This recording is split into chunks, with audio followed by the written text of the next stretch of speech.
They gave them all the rum at once at 11 in the goddamn morning. Obviously, it didn't go well. These sailors had to tie knots and operate cannons and shit. I can barely work my own pockets after 5 shots of rum. These strange potions are a world of drinking unto themselves and worth exploring. You know, for their medicinal properties. C is for cocktail. The greatest thing that America has given the world, except for maybe Blue Jeans, Mr. Rogers, and Erykah Badu. The origins of the cocktail are a bit shrouded in mystery, but the first cocktail book was definitely penned by Jerry Thomas, he of the glorious Blue Blazer, a cocktail of such showy arrogance it could only be American. At the time of Jerry Thomas, his Bartender's Guide came out in 1862, America was a new nation trying to distance itself culturally from the British, and this included how we drank.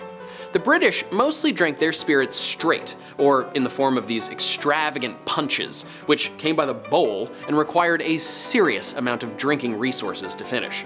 It took people like Jerry Thomas to start mixing different spirits together like a chef attempting to balance flavors. It also helped that ice became easier to come by. Thanks to Frederick Ice King Tudor, ice became more readily available across the states during the early part of the 19th century, contributing to the cocktail explosion.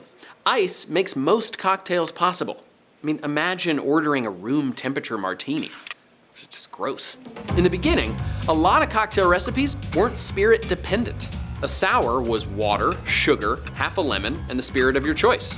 Whiskey sour, brandy sour, rum sour. Same with a smash, a flip, and in fact, a cocktail. Originally, the cocktail was a specific recipe, not the name for all mixed drinks. Ordering a cocktail meant the spirit of your choice, bitters, sugar, and water. Discerning cocktail nerds will recognize that recipe as an old-fashioned, which is exactly what it is. The old-fashioned cocktail, before we fancied it up with all those crazy liqueurs and syrups and garnishes. Apparently, people started calling it the old-fashioned in the 1880s. Now, of course, a cocktail can be just about anything, including an old-fashioned. And for that, I raise my glass to Jerry Thomas and to the writer who introduced me to him, David Wondrich, whose book Imbibe is the single best book about drinking and cocktails out there. C is for cocktail. Cheers. J is for julep, a drink we now only associate with the word mint, but which our drinking forebears knew in all sorts of varieties. The gin julep, the brandy julep, and my favorite, the julep made in the scientific style, which included slices of lemon and orange and a pineapple rubbed across the rim of the glass and then tossed away. Whatever the variations, the basics of the julep are about as simple as drink making gets. Spirits, water, and sugar. That's it. The drink predates even the cocktail, as discussed in the letter C, with references to it found as early as 1784, when it would be slung back at room temperature as a hair of the dog treatment. This is, of course, unappealing, and so the drink really only took off after ice became readily available to bars and restaurants, where bartenders started experimenting with the simple drink. Mint was added pretty early on. Wondrich puts it at about 1802, as was the silver cup and straw. Now, unlike a lot of early mixed drink styles, I'm looking at you, crustas and slings, #LiquorShade. The mint julep never really went away. Thanks in large part, of course, to the Kentucky Derby, where in a tide of Old South nostalgia at the time, the mint julep became the official drink in 1938. So, how do you make a mint julep? It's hard to beat the simplicity of Southern writer Walker Percy's recipe from his essay, Bourbon. You need excellent bourbon whiskey. Rye or scotch will not do. Put half an inch of sugar in the bottom of the glass and merely dampen it with water. Next, very quickly, and here is the trick in the whole procedure. Crush your ice, actually powder it so quickly that it remains dry, and slipping 2 sprigs of fresh mint against the inside of the glass, cram the ice in right to the brim, packing it with your hand. Finally, fill the glass, which apparently has no room left for anything else, with bourbon. The older the better, and grate yourself a little bit of nutmeg on the top. The glass will immediately frost, and then you just settle back in your chair for half an hour of cumulative bliss. Walker Percy looked nothing like this, by the way. Perfection. J is for julep. Cheers. G is for grog. A drink many of us have heard of and maybe even said in a piratey voice, but don't really know what it is. It all starts with colonialism. That period from the 15th to the 17th century, when European ships traveled around the world in a flurry of capitalism and Christianity and kept the sailors on those boats out at sea for months or even years at a time.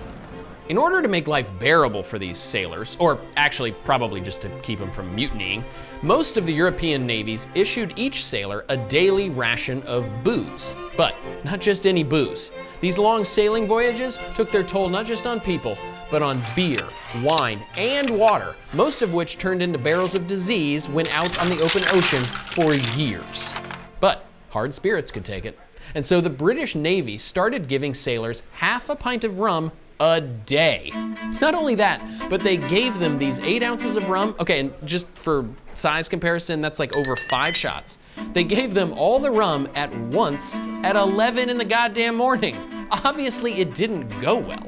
These sailors had to tie knots and operate cannons and shit. I can barely work my own pockets after 5 shots of rum. And so, to reduce the drunken lunacy, in 1740, an admiral by the name of Sir Edward Vernon declared that the sailors were to get their daily ration, or the daily tot, as the British adorably called it, in 2 4-ounce portions, and that the rum was to be watered down, 4 parts water to 1 part rum.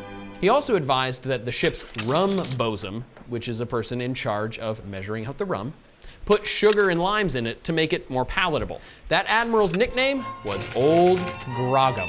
Not just because that's an amazing nickname for a British guy, but because he was known for wearing lots of grogham, a type of treated cloth that shed rain well. Nobody knows what grogham is today, but we have all heard of grog, the drink named after the nickname of the guy who watered down the British Navy's rum. So weird how that works. If you want to make it at home, I'd follow David Wondrich's recipe, which appropriately makes a whole punch bowl's worth.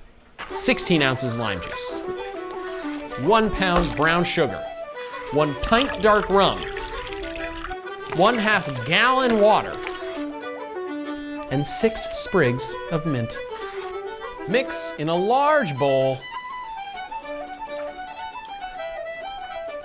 and serve to your sailors. G is for grog, tally-ho. L is for liqueur. Liqueur is the great miscellaneous of the booze world. It's basically liquor that has been modified using anything from botanicals to chemicals, which means there is not only a wide array of flavors out there, but also a wide array of quality. The original liqueurs were medicinal in nature. Not long after distillation was invented, medieval monks noticed that alcohol worked as a solvent, extracting the medicinal and flavor compounds of whatever herbs and traditional medicines they let sit in the high-proof liquor. It didn't take long, of course, for people to start making recreational versions of these monastic potions. European ships were coming back from their imperialist missions abroad with heaps of exotic spices, herbs, and fruits, all of which distillers were eager to use in the creation of some hot new liqueur brand of the time. Curacao, Campari, Fernet Branca, Maraschino, these are all liqueurs that were created during this time. Even the monks got in on the game. Both the Carthusian and Benedictine orders modified their original medicinal liqueur recipes to create smoother drinking versions for export and sale. And by smoother drinking, I mean they are still super weird. The recipe for chartreuse, for instance, originally called Elixir of Long Life, calls for 130 different herbs and plants. And if you haven't tried it, absolutely splurge and get a bottle. It is one of the more odd and interesting flavors of the booze world. And while you can take it like a monk and sip it straight, chartreuse also works really well in cocktails, most notably the last word. These strange potions are a world of drinking unto themselves and worth exploring, you know, for their medicinal properties. L is for liqueur. Cheers.